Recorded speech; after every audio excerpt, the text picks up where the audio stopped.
We know that the Ravens are absolutely rolling them at the moment. They just blew the doors off the Chargers this past week. So is it a given to lay the 6.5 against the Bengals this weekend? Pleasure to be with you guys this morning. Thank you for the invite onto this show. I would play Cincinnati plus the 6.5 in this situation. I think a lot of people look at the Bengals, and when they give them credit, they give them credit for the offensive side of the ball. Why not? Joe Burrow and Jamar Chase have been fantastic this season. But the secret is what they've been doing on defense. Top 10 in scoring D, top 10 in opponent yards per play. They have dramatically improved on that side of the ball. And remember something. They see Baltimore twice a year, so they're familiar with Lamar Jackson. Now, that does not mean they will stop Lamar Jackson because Lamar's been incredible this year. But that familiarity could lead to a couple of key stops in big spots. And when we're talking about catching 6.5 points in a game in which the Ravens, as you mentioned, Chris, are off a huge win that might have them overvalued just a tad this week, I find myself liking Cincinnati plus the points. So if that's the case, then you must have some type of confidence in the Bengals offensive line against defensive coordinator Wink Martindale's blitz package. I do. I have the ability to sit here and say to myself, I just need to keep this within 6.5, and I think that's what's going to happen here. Baltimore has been fantastic on both sides of the ball. Defensively, they have looked very, very good. We saw Indianapolis get after them a couple weeks ago. We saw the Raiders get after them in week 1. I think this Ravens team has an extraordinarily high ceiling. I do. But I also think at times their floor is lower than the floor of other championship contenders because they tend to make some key mistakes that you might not see elsewhere. Jackson is perfectly indicative of this in that I think when he's at his best, it's phenomenal to watch, but we have seen sloppy play in terms of turnovers at times, and that, again, could be the difference when we're talking about covering close to a touchdown in the NFL. Joe Fortenbaugh, ESPN Radio, and, of course, ESPN's betting analyst joining us right now on the Goodyear Hotline. Joe, Chiefs don't cover the spread. They never do. It's amazing. And it's something like 4-13 over their last 17 games. And we know what Tennessee just did the other night against the Bills. So do you like Tennessee as a home underdog? I don't. Not in this spot. It's not a game I love. It would be a half-unit play, if anything, to play Kansas City minus 4.5 here. This is the type of matchup that I think works for Kansas City. What we've seen this year with the Chiefs is that they're as good on offense as we remember, but defensively they are a mess, and they're trending towards a historical mess at that. But the teams that really give them problems are good teams, obviously, like Buffalo, but teams that have a defense that can get a stop here and there.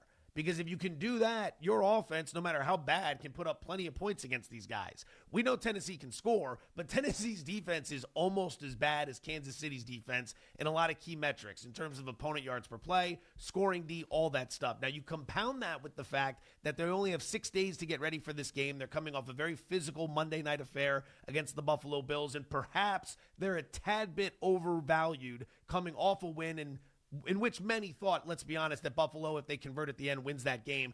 I think Kansas City is the side here. I'd make a half-unit play on the Chiefs.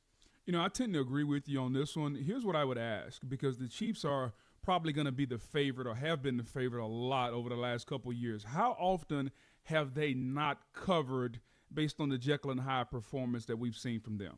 So what we've seen, the trend right now, Booger, they're 4-13 against the spread over their last 17 games. And people look at that, they think, man, you're making a ton of money betting against them. You are. Part of the reason is that it's twofold. Number one, they've been asked to cover some very big spreads during that 17-game stretch. They're a very popular team. They score a ton of points. They have the best quarterback in the league. That's a recipe for public bettors to get behind. When you have that, think about Chip Kelly's Oregon Ducks back in the day. Think about Brady's Patriots when they were trying to go undefeated. When you have the great quarterback and the high-scoring offense, the public loves to bet those teams. The bookmakers know that. As a result, the price continues to go up to these astronomical numbers, and that's where you can find value going the other way. And with the Chiefs, they've been in this favorite spot for so long. They've been laying so many points that they just can't keep up with it. It doesn't mean they're a terrible team. It just means that the market needs to be corrected at some point, and that won't happen until too many people start betting the other way and start making money in that regard. Chris Carlin, Booger McFarland in for Greeny on ESPN Radio and ESPN Plus, joined by ESPN betting analyst Joe Fortenbaugh on the Goodyear Hotline. All right, you've got the 49ers laying 4 points to the Colts. They're coming off the bye, the Niners are. What do you like? I'd play Indianapolis to use some stock market parlance here. I think this is where you can buy the dip on a team like Indy. Coming into this season, prior to the injuries in training camp, there was a lot of hype around this team for good reason, right? There's the thought process that if Carson Wentz can get his head right and stay healthy, he could be as good, if not possibly better than what Phillip Rivers did last year. They're solid in the trenches. They've got a very good defense, and they're very well coached. It's a strong organization. But then everything started to get away from them. Injuries in training camp. They lose to Seattle. They're losing game after game. People have checked out on them. They should have had Baltimore 2 weeks ago, but they couldn't close. And last week, they came back and very quietly blew out the Texans. That doesn't mean a lot, but after what happened Monday night, there are some teams that wouldn't have played well the following week. The Colts were not one of them. So here they are, playing good football, in my opinion, and undervalued, in my opinion, taking on a Niners team that, while off the bye, has a lot of issues. Garoppolo isn't 100%. If they need to turn to Trey Lance, he's not 100%. The secondary's got big issues. And if you've been paying attention to any of the words coming out of the Bay Area, Lynch and Shanahan are starting to find themselves on the hot seat. People are realizing this has been years of this regime, and they had that one really good season where they made it to the Super Bowl. But outside of that, there's been very little of anything else, and the seat is starting to warm up. I like Indianapolis plus the points. I would disagree a little bit on the seat warming up just because I think they both got a little extension. They now have the quarterback of the future in Trey Lance, and I think they're going to get at least 2-3 years of the Trey Lance experiment before the seat even warms up. But thank you for watching ESPN on YouTube. For live streaming sports and premium content, subscribe to ESPN+.